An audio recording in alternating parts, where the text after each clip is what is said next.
Welcome. Thank you, Rabbi Kelman. Welcome to our next class. And first of all, I want to say that our class today on the book of Bamidbar is sponsored by Michael and Naomi Levy in memory of Naomi's parents, Dr. Stanley and Annette Greenberg, Zalman ben Naftali Zal, and Chana Hinda bat Yaakov HaKohen Zal. Thank you for your sponsorship, and sponsorships are always available and encouraged. It's a treat as we continue to make our way through the 24 books of Tanach to introduce Dr. Erica Brown. Dr. Brown, we'll call her Erica, is the director of the Mayberg Center for Jewish Education and Leadership and an associate professor of curriculum and pedagogy at the George Washington University at GW in Washington. Erica was a Jerusalem Fellow, is a faculty member of the Wexner Foundation, an Avichai Fellow, and the recipient of the 2009 Covenant Award. She is the author of 12 books on leadership, the Hebrew Bible, and spirituality. Her newest book is the Book of Esther, Power, Fate, and Fragility in Exile. It's really a treat to welcome Erica. It's a personal treat to me, my longtime friend, and it's nice to see you and always to study from you. And it's really a treat for everybody who's joined these calls. We really have had a tremendous turnout. We want to thank everybody. We know that it's hard sometimes in the middle of the day to take out time, but we really feel tremendously energized by the fact that so many of you are taking out an hour from your day in the middle of the day to study with us. So without further ado, here is Erica. Let me just repeat the ground rules for today. Erica can say it again. And that is everybody is muted, but everybody has the ability to unmute yourself if you are either answering a question or asking a specific question. So we changed the guidelines just a little bit. Without further ado, Erica, thanks a lot, and I'm turning it over to you. Thank you, Rabbi Mintz. Thank you, Rabbi Jay, Rabbi Adam, and everyone on the call. It's so nice to see you. I love the gallery view. Love to see your faces up close. You can ask any question you want via the chat room. I will not be checking. I'm not that coordinated that I can teach and check the chat room at the same time. So I will take occasional pauses because I do want to hear what you have to say. And I did give you permission to unmute yourselves because I just know I don't like someone else to mute me. And I imagine that you probably are the same. So we're actually going to look at a text that in many, many ways, we're going to look at a framework for studying Sefer Bamidbar, a broad framework that really in many ways unmutes the voices in the desert experience. We are currently at an advantage because we're at the end, we're reaching the end of the Bamidbar cycle, the Book of Numbers cycle. And in our Torah reading, for those of you who are able to hear Torah readings, which is always lovely to be sort of back into, for some of us whose synagogues have opened or we're able to hear it outside, listening to the cadences of this book. I believe that this is one of the most complicated and understudied books in the Tanach, particularly in the 5 books in the Pentateuch and the Chamishe Chumshei Torah. And what I want to pose as a central question for today is, how is it that we begin a biblical book and the first 10 chapters are highly organized, very tightly constructed and structured, and we'll talk a little bit about that. And then we end up in the middle of chapter 10 where things begin to fall apart, and one thing falls apart after another. So if you're with me, I'd love for you to drop in the chat room things that fall apart towards the end of Sefer Bamidbar, things that go wrong, questions about leadership, problems that come up that Moshe has to adjudicate. Feel free to drop your suggestions in the chat. Okay, zealotry. So I see Jay, you just obviously we're focused on Parsha Pinchas. We have zealotry. We have zealotry that is born out of a communal situational problem. That we have idol worship, and then avodah zarah is followed by a painful, very public display of rebelliousness. We have the spies, right? We have the spies, or the difficult. I would say the difficulty there is not the act of having spies, because that was something that Moshe himself required and desired, but the response of the spies, that simply the goal of crossing the finish line was not something that they wanted to uphold. Let's see what else we have. Tension between numbers and Bamidbar, right? The numbers versus names. Jealousy. I assume, Rena, that you're talking about chapter 12 of Bamidbar, where Aaron and Miriam are speaking badly, or at least Miriam is speaking, Aaron is listening. We have Korach, so the ground opens up, takes 250 leaders. Bilam being cursed by the outside, all leadership dies. Mitonanim, the people who are complaining. So I think we're pretty much getting to a lot of the different stresses that are happening in this book. So our central question, again, to remind ourselves, is what happens that breaks down from the 10 highly structured chapters that we begin Sefer Bamidbar with, to the falling apart of leadership structures. I'm very interested in leadership generally, organizationally, and in its appearance in Tanach. So this is a really fascinating book. What happens that creates this? And what I'd like to do is take you into a shared screen and take you into what I think is a really majestic depiction of what's going on. So we're going to look at a painting. This is a painting. This is a gouache on board done by James Jacques Tissot. James Tissot was an Englishman, but also a Francophile. And he went to France. Some people believe he's a French painter. He had a really interesting conversion in his later part of his life to Catholicism. And he began to paint both what he would call the Old Testament, what we call the Tanach, or the Hebrew Bible, and the New Testament. And he painted hundreds and hundreds, pastels, oils, watercolors. And he really tried to capture, as many artists did not, the sort of feel that one would have in a desert sort of climate. So this is his image of Moshe smiting the rock. I don't believe anyone in the chat room mentioned that, but that certainly was a seminal event in Moshe's life and would prevent Aaron and Moshe from entering Canaan and crossing the Jordan, crossing the Jordan. So as I look at this, and feel free in the chat room to share with me thoughts that you have about what you're seeing in this unusual painting. I imagine if, for example, you've looked at Gustave Doré's etchings of this scene, what you imagine, and maybe in your mind's eye, a large rock, the rock of Gibraltar, Moshe hitting it with his staff, and water just pouring out, flooding out. This is a very different composition. And in fact, you have Moshe and Aaron really, certainly Moshe in the center of the composition, his hand almost smack in the center of the composition, and flanked behind by a group of women. There are no, doesn't look like there are any other men who are collecting water. These women all have enormous jugs to fill because they understand, or they've heard, that Moshe has hit the rock. If you recall the scene, Moshe yells at the people. He calls them mordim, or rebels. Never a good idea to diss your constituent population. It's never a great way to get their buy-in. And what happens in this, or let's say, at least my feeling as I look at this painting, is that Moshe is short-staffed. And by that, I mean quite literally. If you have a look, here's his staff. It's a lot smaller, I think, than many of us expect.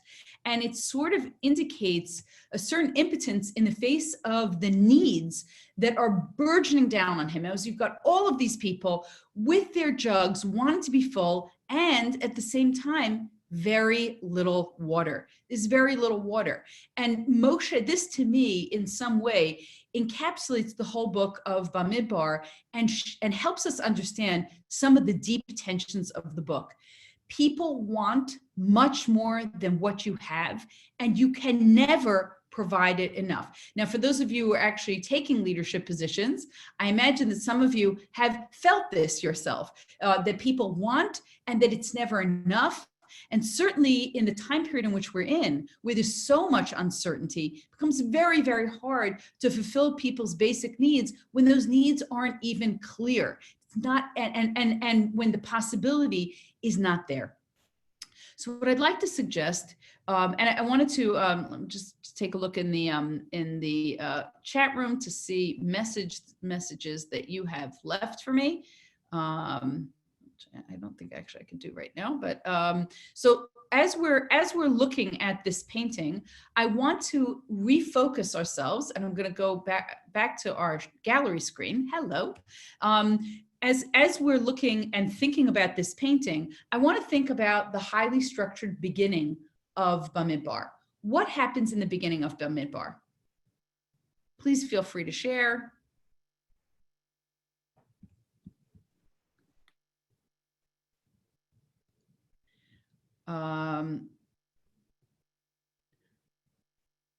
Let me see, the beginning of Bamidbar, you have the census, you have the layout of the camp, getting ready to go to the land of Israel, Sota, Birkat Kohanim, arrangement of the tribes, and military men. Okay, beautiful. So we start off with a census. A census is a basic mechanism for organization. We want to know who's with us. Specifically for the purpose of war, we want to make sure that we know who our army is. And certainly when we're going out into a state of uncertainty, we want to be appropriately protected. I have my mask right here on the table, just in case any of you come near. The idea that we're going into uncharted territory, we don't know who our enemies are, we're not aware of predators, we don't know what threats there are, and we feel vulnerable. So the first thing we're going to do is we're going to make a count of those who can serve in the army. We're also going to have a spiritual count of the Leviim, the Levites who were in charge of transporting the Mishkan, and we're going to get the organization of the camp. The center of the camp, which is important to establish when you're structuring your space, is going to be the Mishkan, and the Mishkan will be, if you like, the spiritual heart of the camp. Everyone will be placed around, and we'll know where the families are, so that when we pick up and go from place to place, everyone will know there's some structure that will stay familiar in all of the uncertainty. There is an anchoring experience and a spiritual anchor at the center.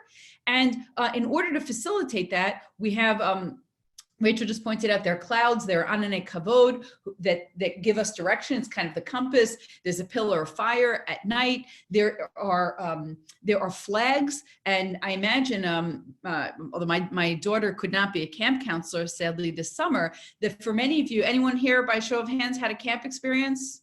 Not this summer, but camp experiences where you got a bunk, you have your song, like Rabbi Adam is smiling, Judy is smiling, David, I'm right. And you know that feeling. You go into a place, you have changed, but you're going every summer to some place that's familiar, but there's some newness to it. And that smell, that musty smell, and those yucky showers, but there's songs and cheers, and the lake hasn't moved. So in the framework of uncertainty and change, this becomes this small oasis of memory that's very important.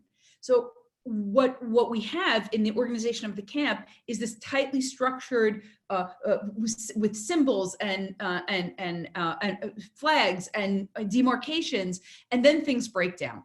So what I want to introduce to answer our central question, how do we explain the 10 organized chapters that fall down and then everything falls apart to get to where we were talking about, that in many ways is illuminated by that wonderful Tissot painting of people wanting, and Moshe and Aaron never being able to provide enough for them, is the introduction of a character that is not formally introduced.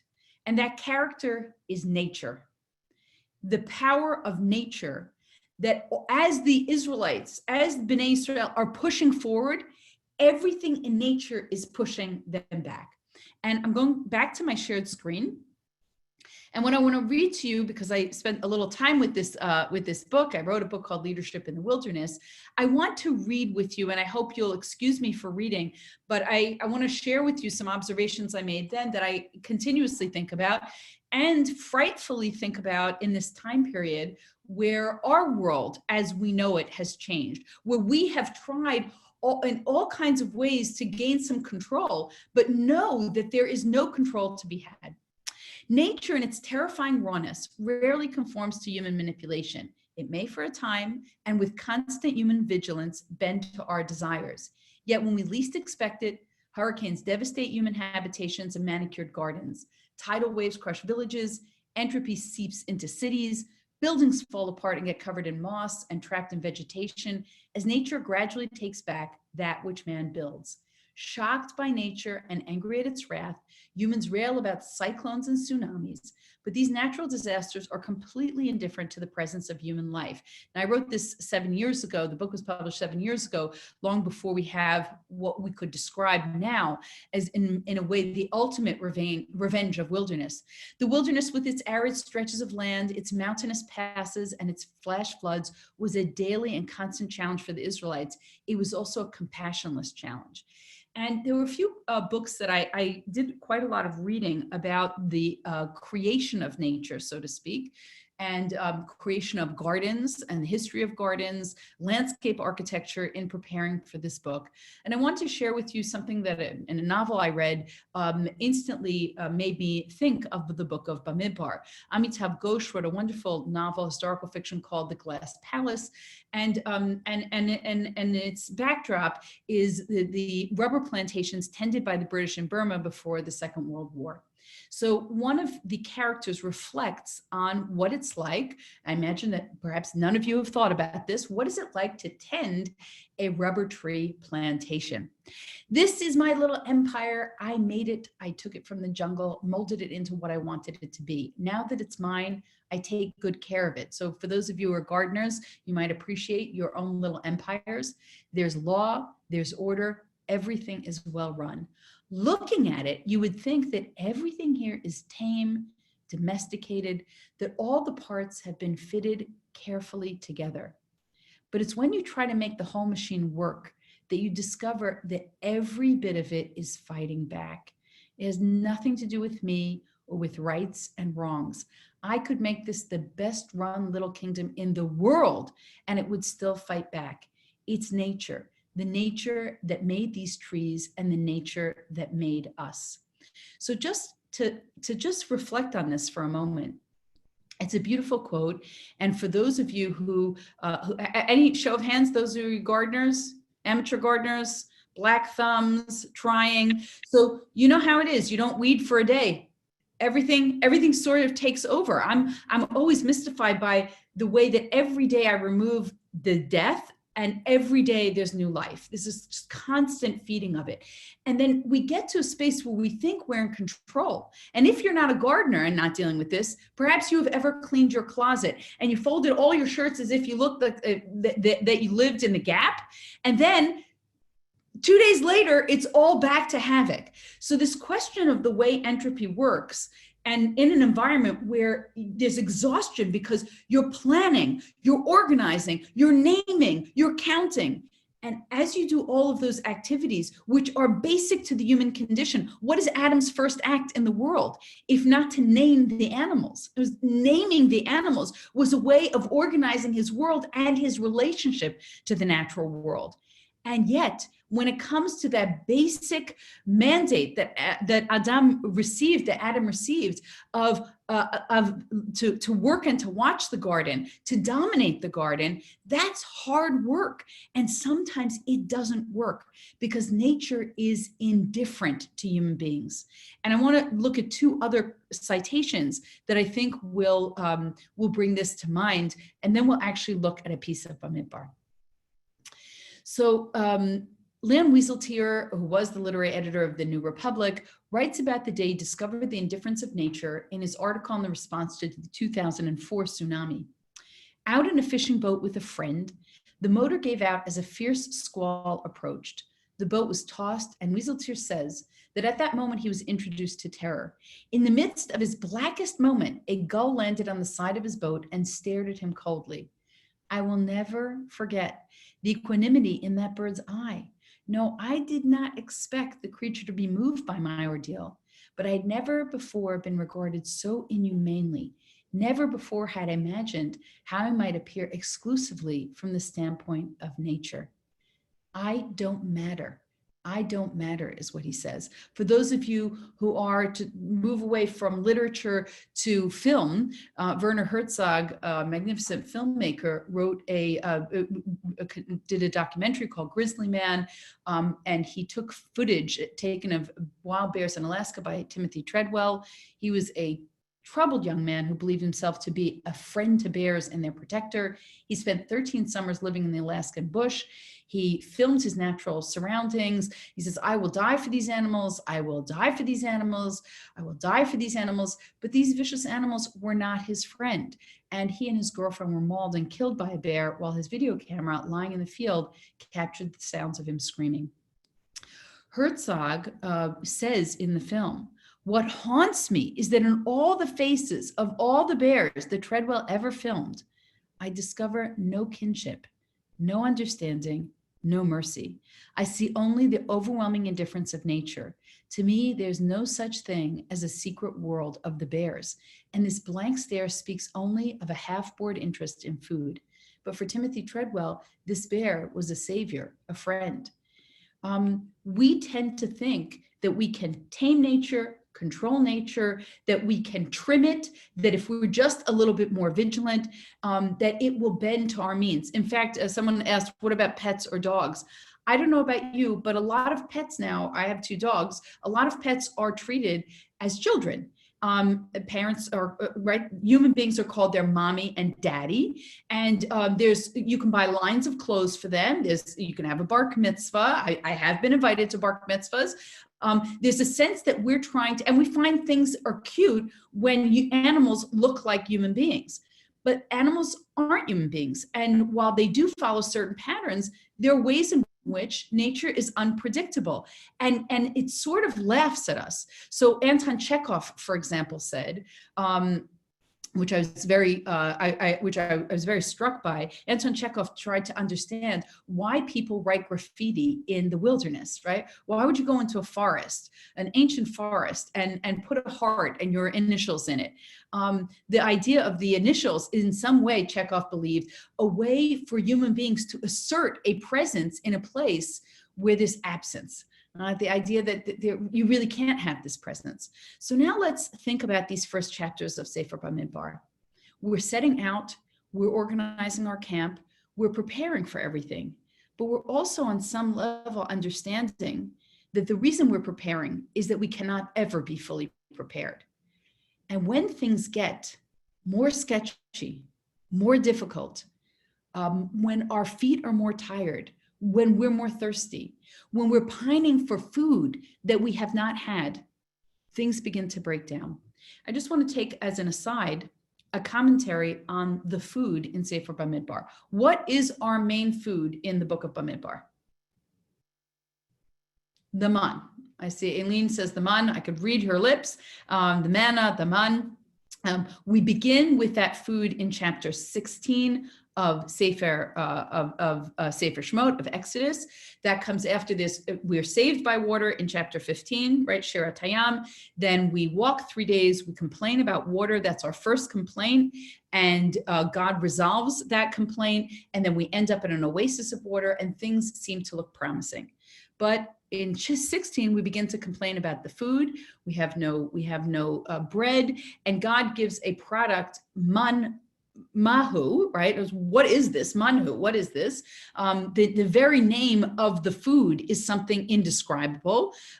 It's not, I think a lot of us are influenced by Midrash that it could taste like anything. Not so clear.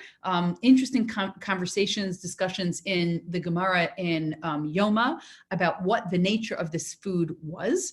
And what it tasted like. But we have our own pshat record in the middle of Bamidbar. I shouldn't say exactly the middle, but in chapter 11, the people were saying there's nothing but this man to look at.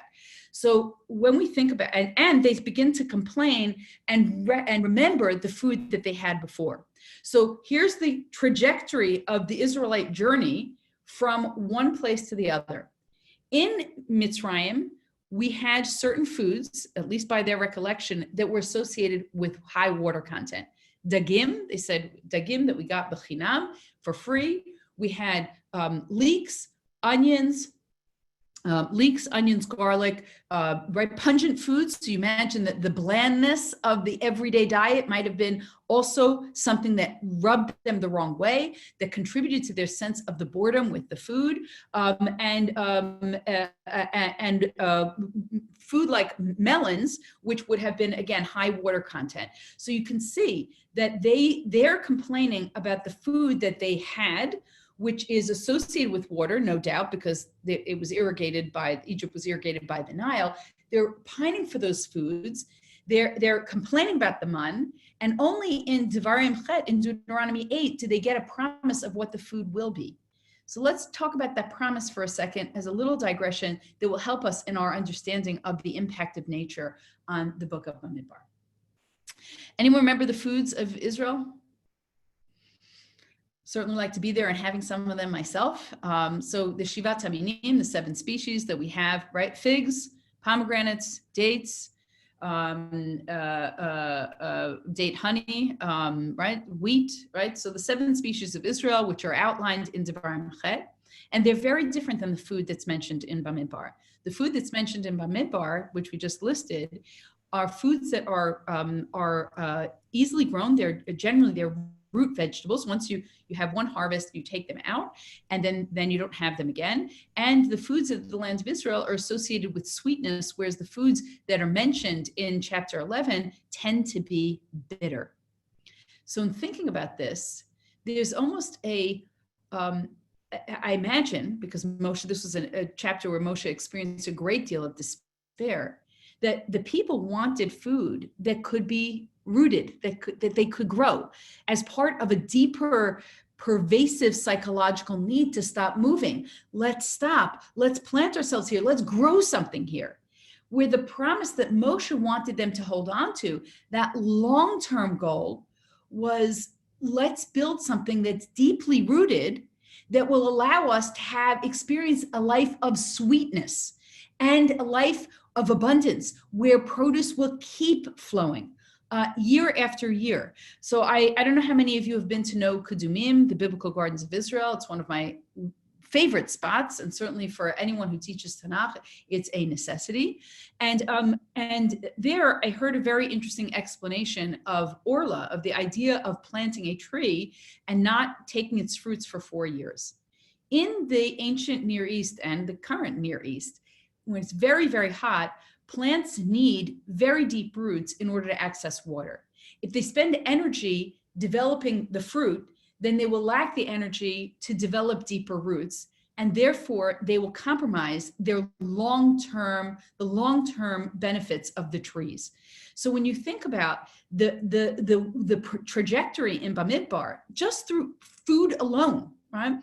The idea of what they pined for and associated with Egypt, the transitional food of the Midbar, and then the food that was associated with the land of Israel, it directs us to actually a picture of long-term strategic existence, which is sweeter, which is better.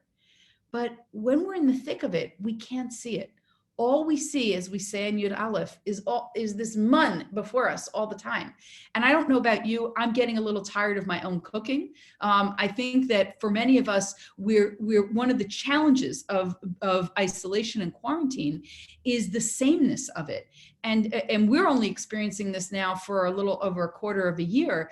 Imagine now you're doing this for 40 years. So all the structures that took you to this place, that prepared you initially, begin to break down, and it's very hard to replace them. Anyone, I'm talking so much longer than I normally do, so I'm really interested in, if you want to unmute, you want to share some thoughts before we look specifically at a text from chapter 10.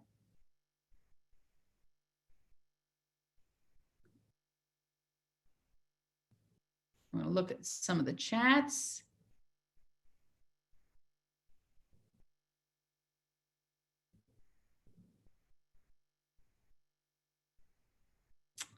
Okay, anyone want to chat? No, you don't want to chat with me? Okay. To listen, shtika kahota. Okay, that's fine. So let's go to our shared screen. And I'm going to look at this chapter from Bamidbar with you. We're towards the end, and I believe that this is the turning point of what moves the book from its 10 chapters of organization to the entropy of leadership that ensues.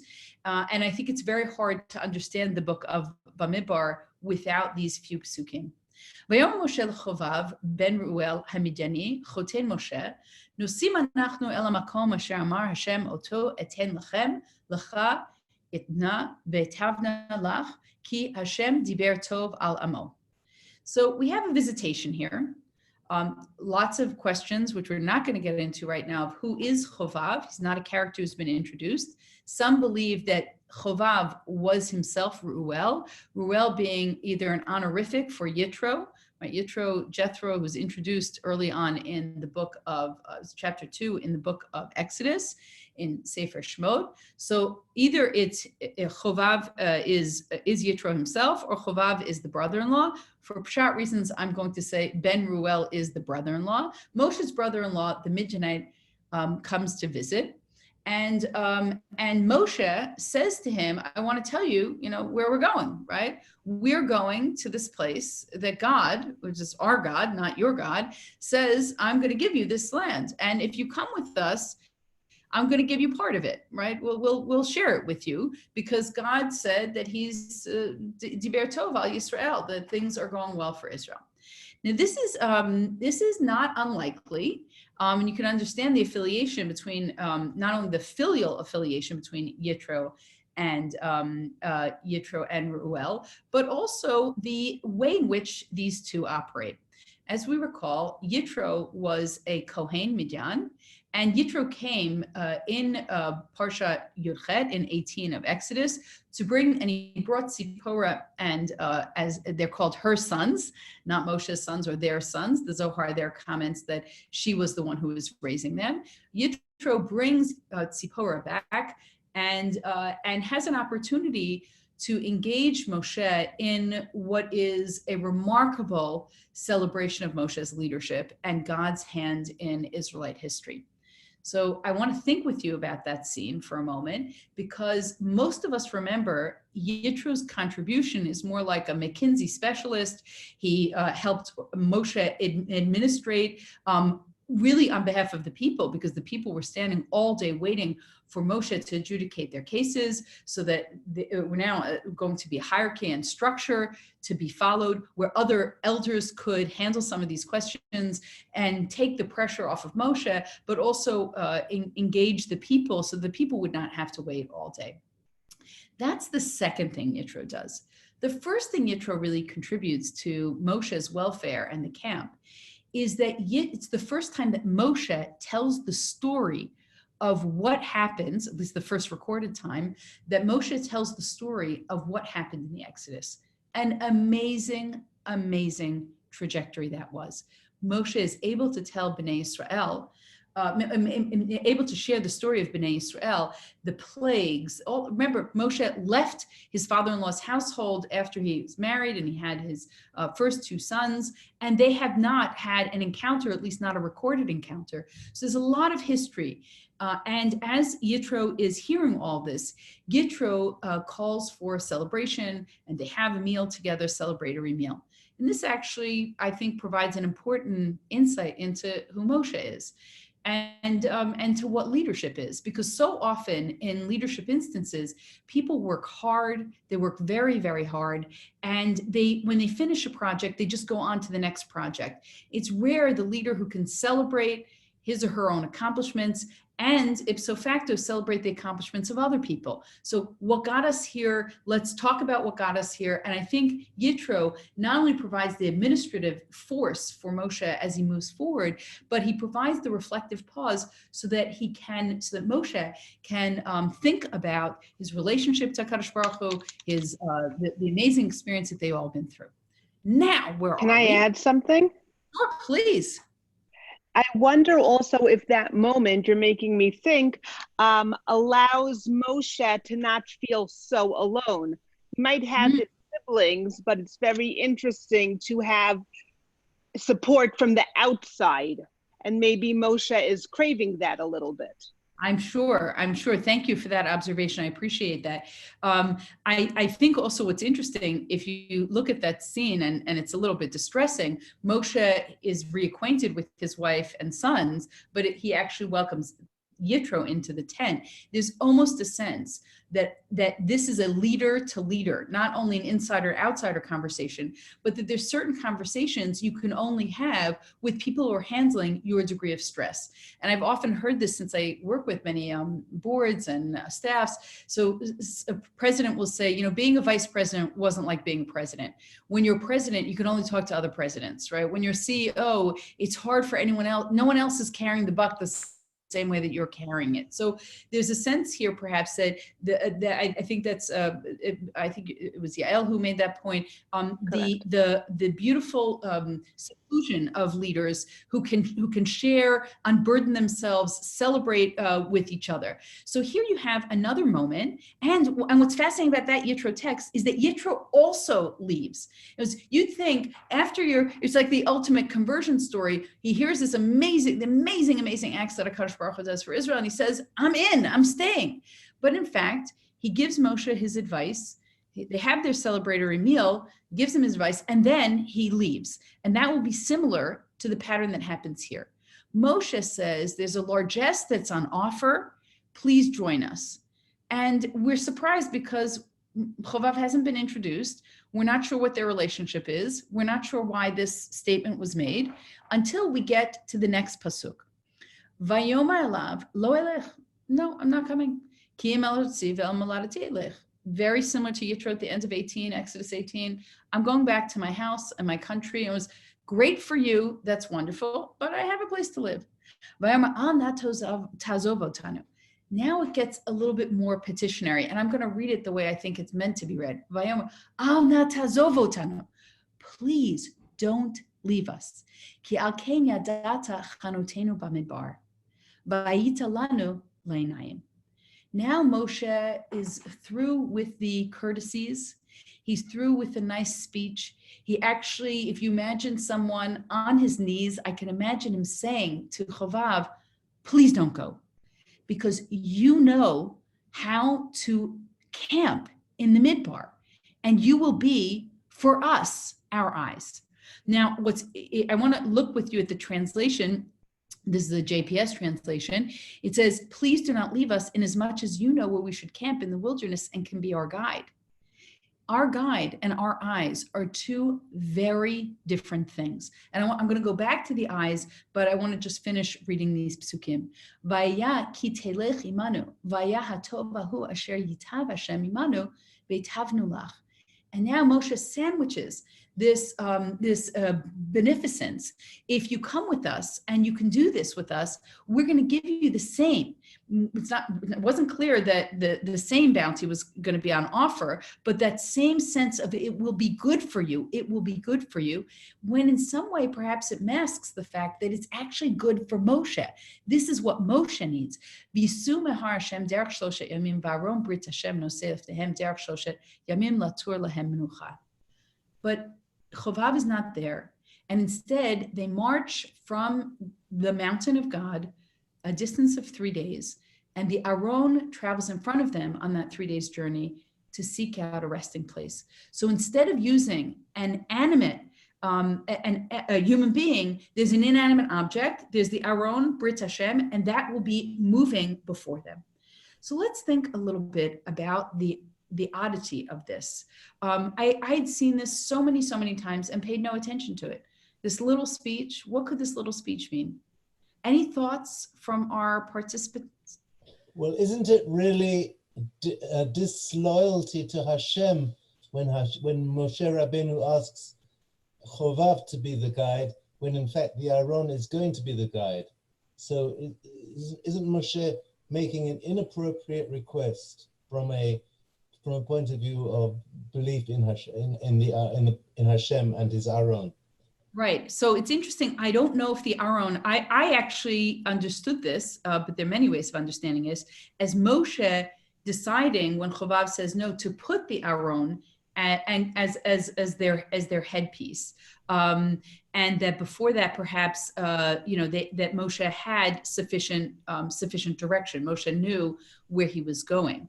But I think that it is a criticism, perhaps, of Moshe's self-criticism and his own insecurity, which has surfaced many, many times in these stories about his inadequacy for the task, almost an imposter syndrome.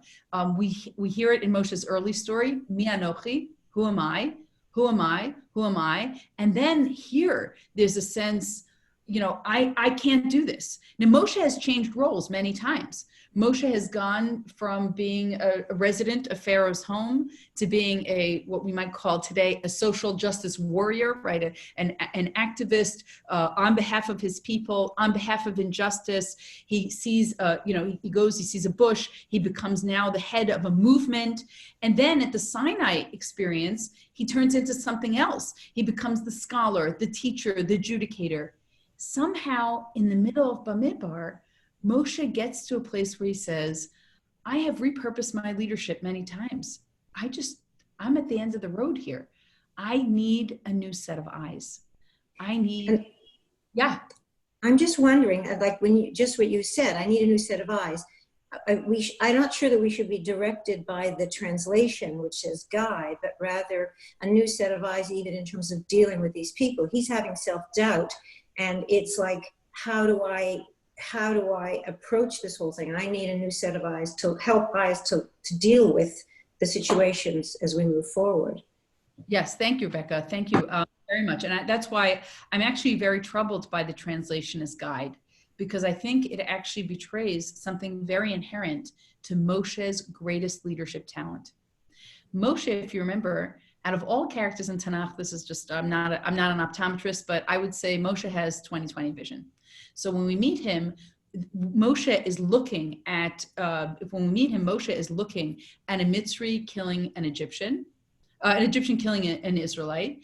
And in fact, if you read Heschel on What Manner of Man is the Prophet, his introduction to his 2-volume work, The Prophets, he talks about the prophet as having myopic eyes that see things. Other people can see them, they're just not looking at them.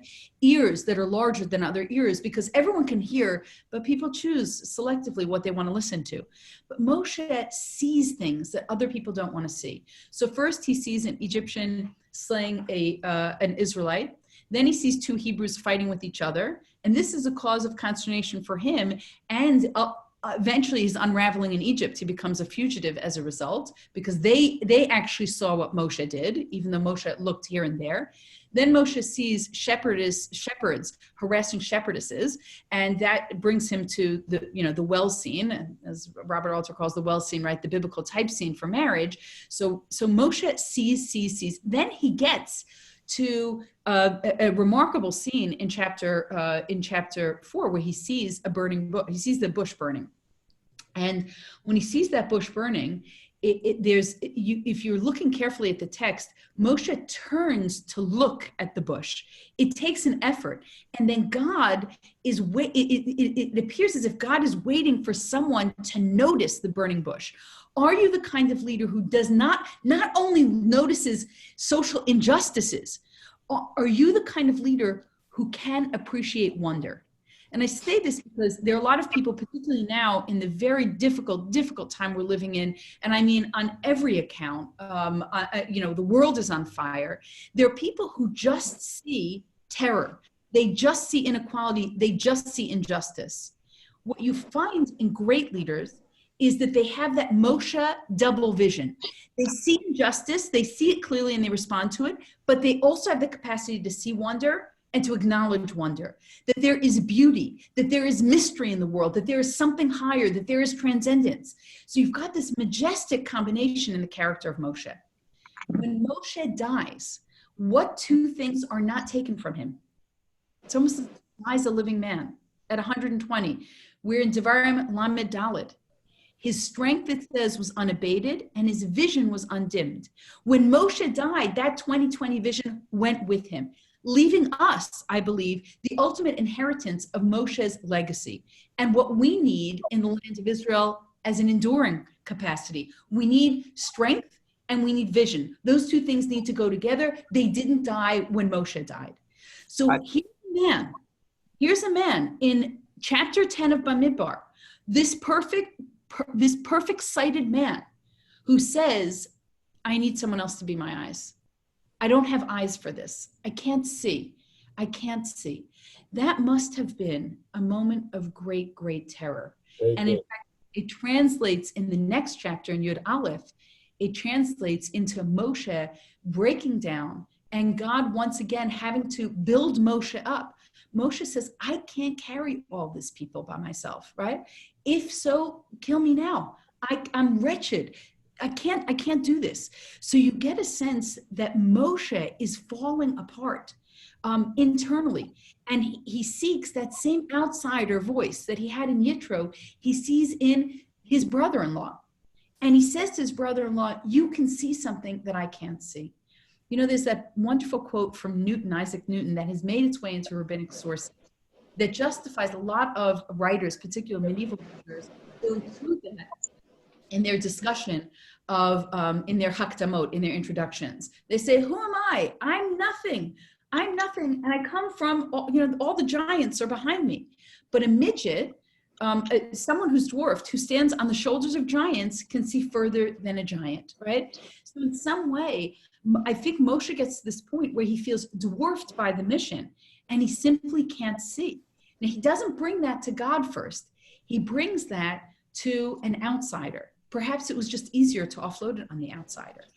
Yet that outside, when the outsider says, I'm not coming, you could imagine Moshe finally found a solution and nothing doing. So I think that's when the ark goes up and the significance of the ark. And I want to go back to our text because it closes in a really beautiful way. And it's a way that we all recognize. Vahib bin So'aron. All right, I'm going to ask for some muting, please. Maybe we're Vahib bin So'aron, Vayom Moshe. Hello. All right, I'm going to mute you. All right. Vayhi bin So'aron, Vayom Moshe, Kuma Hashem v'yafutzu oivecha v'yanusu misanecha mipanecha. We say this when we take out the Torah.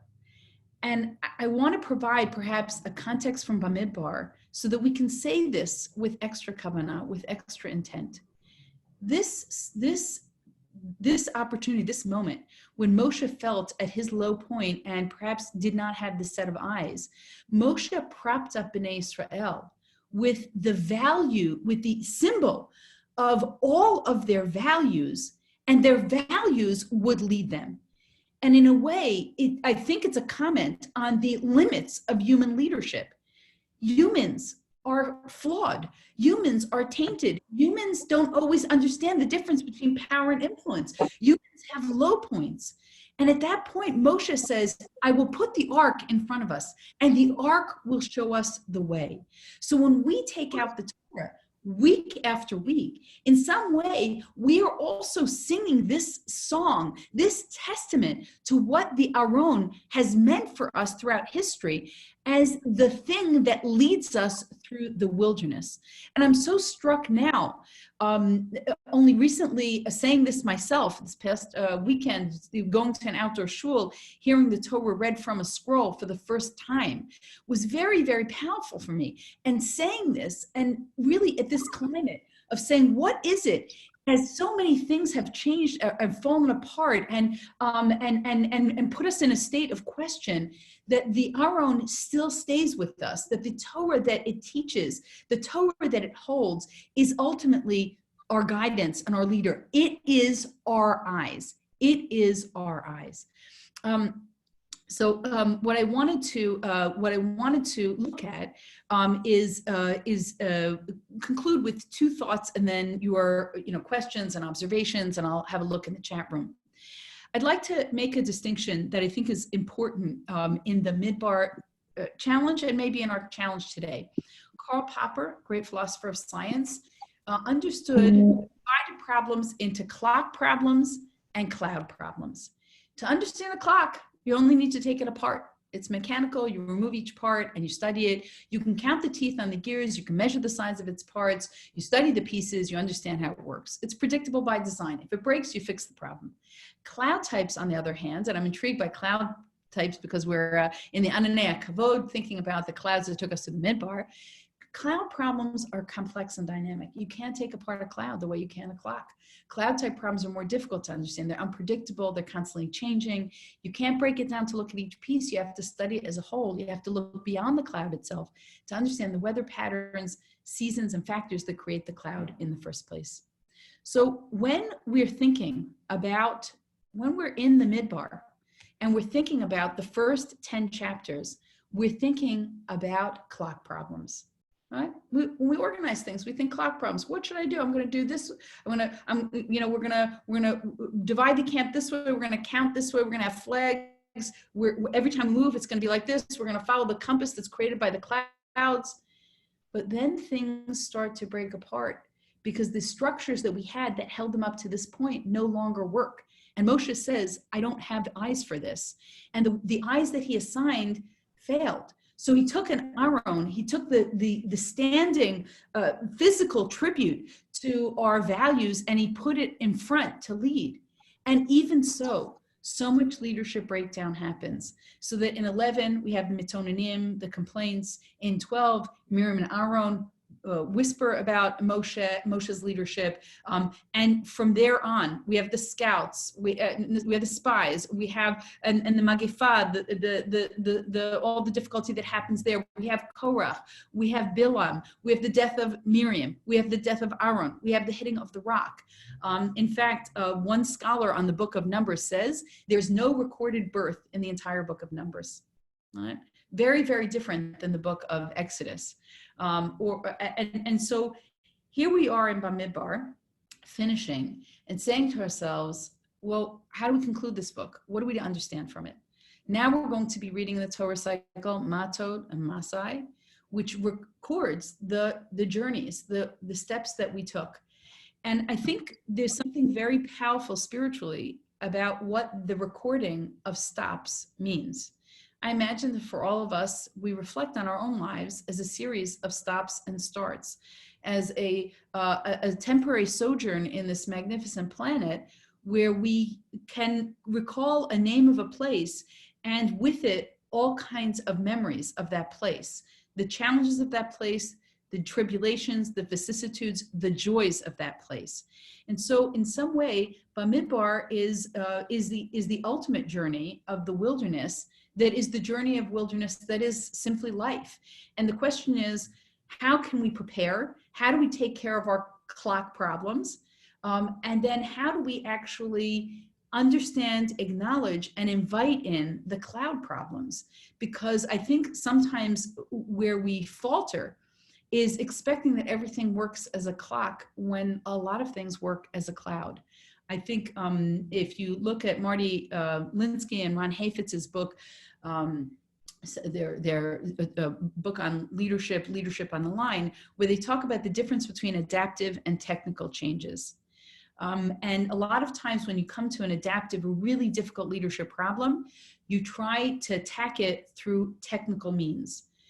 What kind of computer systems are we using? How do we think about membership? How do we think about dues, tuition, staffing? We think technically, when sometimes there are larger adaptive questions. We've got lots of that coming up the pike, thinking about school openings and imagining, okay, we're gonna mark all the distance and we're gonna clean all the toilets and we're gonna put seats in certain places. But then there's huge adaptive questions as to whether or not some of the things that certainly in higher education have needed to change for a really long time. Will this be our opportunity? And what I'd like to suggest is this, go back to this word, enyenu, our eyes, that what's required at times where clock problems turn into cloud problems, where the beginning of Bamidbar is not like the end of Bamidbar, is actually asking ourselves, are we wearing the right glasses? Do we have the right kind of vision? Are we focused on the right things? Can we take the Aron Hashem? Can we take our holy commandments and put them in front of us, and they be a guide and leadership, structure and stability for us? And so I'll close, just take us back to our sheet one more time with one last description from an article called The Resilient Leader. Resilience is often described as a personal quality that predisposes individuals to bounce back in the face of loss. Resilient leaders, however, do more than bounce back. They bounce forward. And for all of Moshe's vast tribulations, Moshe had his eyes on the prize. He was able to take us straight to the promised land, maybe not straight. He was able to take us to Canaan, to the brink of the Jordan. He was able to actualize, despite all the difficulties, he was able to actualize the larger mission. And may that be a bracha for all of us, that we have the kind of eyesight that can take us through some of the difficulties, some of the midbar that we're currently in, where nature is tunneling down on us, but we have the strength and forward values in order to be resilient. Thank you very much, and open to questions, comments. I'm going to look at the chat room. Thank you so much, Erica. Just people can feel free. I see a bunch of people are chatting, but you can also unmute yourself and ask questions just straight. Yeah, Erica. Yeah. Yesh koach. To your point about Einayim, you briefly mentioned it, but one place where Moshe was very dependent on others' eyes was with the spies. And it's really interesting in Numbers 13:33 when they come back and talk about the giants and the grasshoppers, and they say v'nehi be'einenu v'chagavim v'chein hein hayinu b'neihem. So in our eyes we were like grasshoppers. That must have been how we appeared in their eyes. So it very much underscores also your main theme, but also in terms of eyes, and whose eyes do we trust?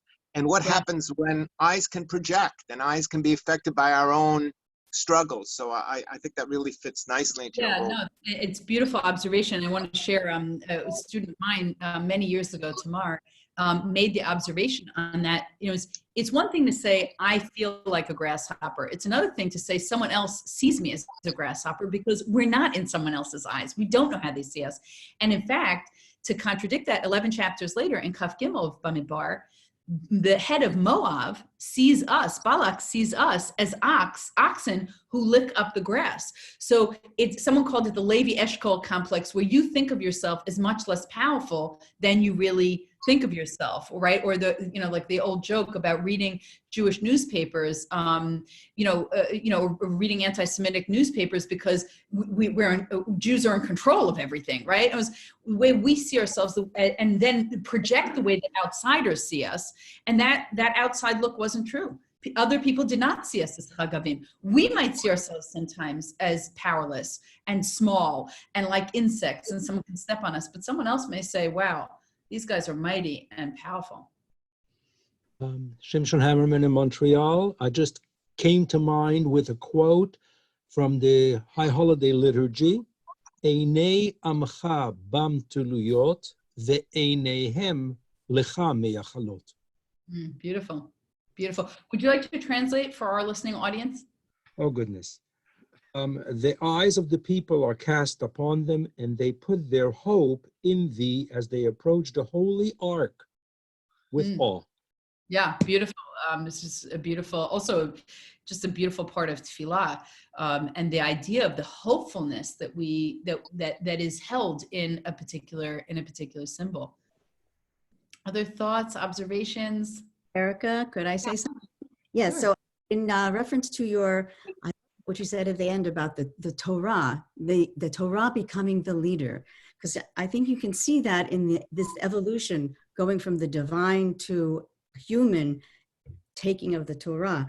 In the description of the pillars of cloud and the pillars of fire in Shemot, the verse is Lo Yamish Amud Anan Yomam Va'amud Ha'esh Laila Ha'am. Lo Yamish, God. Hashem is the one who did not remove the pillars of cloud and fire as they led the people through the wilderness. But then in the first chapter Yehoshua, when God is saying, you have to take over now in Eretz Yisrael, in the land that is not miraculous.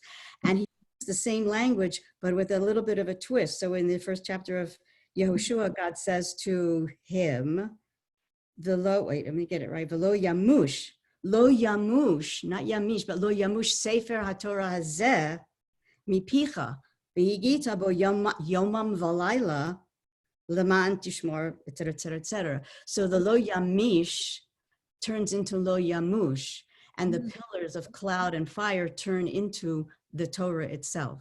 Wow, gorgeous, gorgeous. Yeah. And actually, I think a lot about those beginning chapters in Sefer Yehoshua of what it was like, for example, for the mun to stop. You know, you might hate this, but at the same time, it's feeding you, right? It's feeding you every day. So the idea that suddenly the images and the symbols that carried you to this point cannot carry you, you must be carried by the Torah, and you must integrate it. And it's the idea of like the Torah in your mouth, almost like the swallowing of it, right?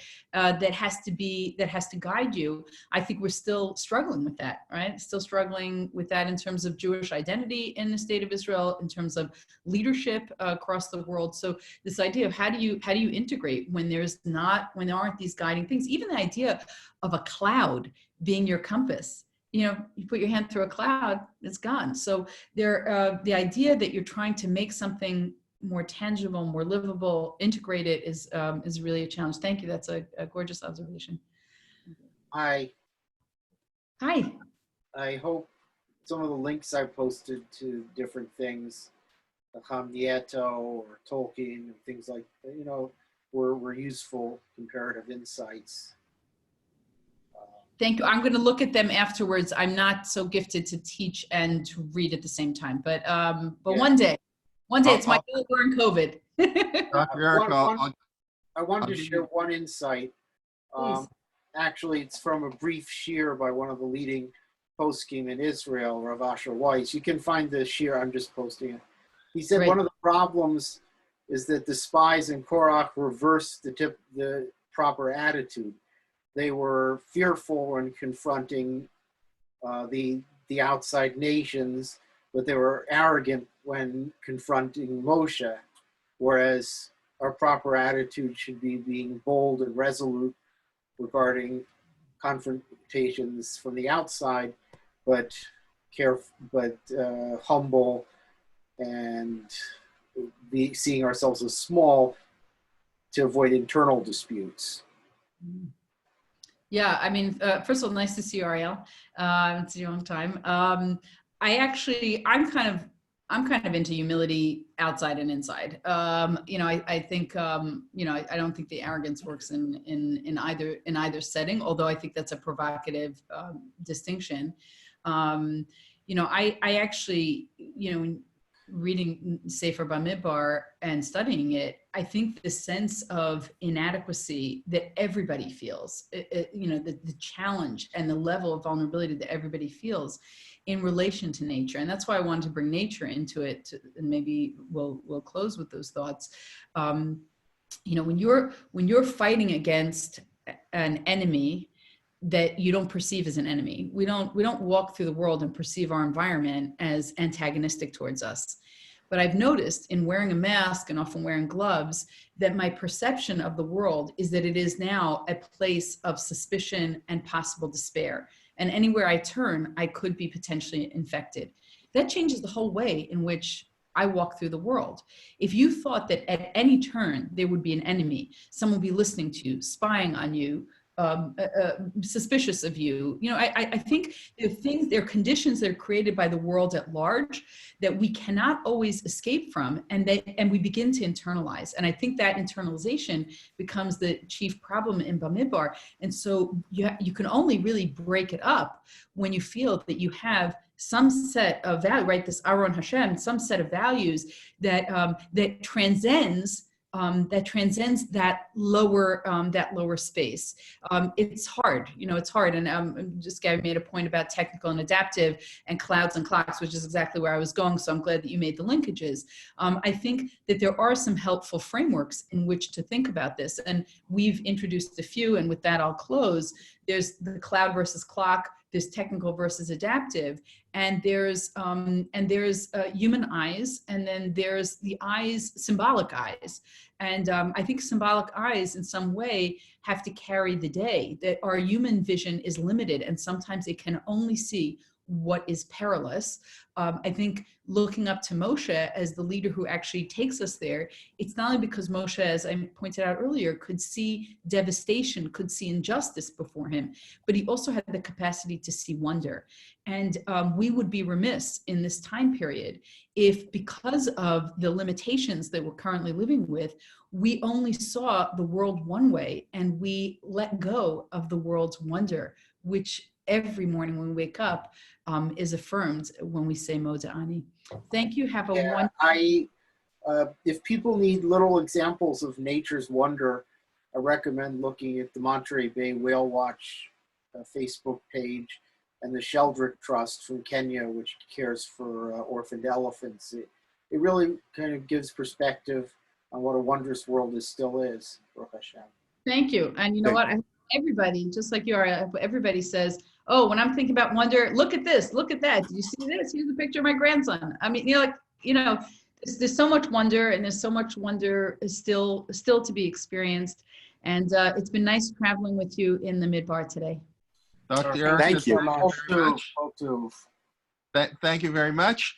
Tomorrow morning, Dina Freundlich on Sefer Dvarim. Everybody's welcome back, 11 a.m. This evening, Mark Shapiro on continuing his series on his correspondence with Gedolei Yisrael, his fascinating book. That's 8:30 this evening. We look forward to seeing you, of course, Monday, Tuesday, Thursday, continuing the Tanach class. I want to thank you again, Dr. Erica, for really a fascinating share. And you can see by all the thank yous and the inspirational level of the share. So nice to see you again, and be well. Everybody should be healthy, be well, have a wonderful day, and we look forward to learning with you for many, many occasions. Okay, have a great one, everybody. Bye-bye.